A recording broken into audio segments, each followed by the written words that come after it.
За сайн байцгаана уу та бүхэнд энэ өрөө мэндийг өргөн дэвшүүлье. Хөөмич Монгол Улсын соёлын тэргүүний ажилтан Хосаах юм одоо санаачлагаар манай хөөмичд маань нэгдэж шинэ бас челленж үүсгэж байгаа.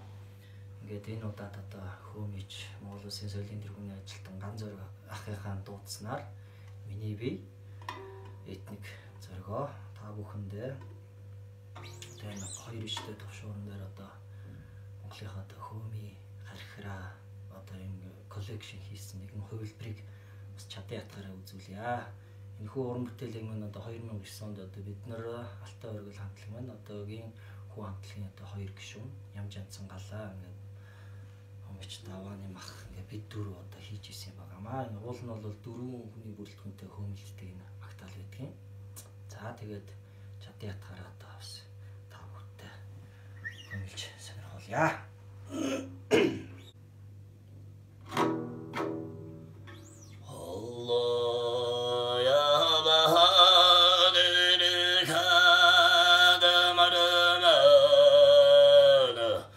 저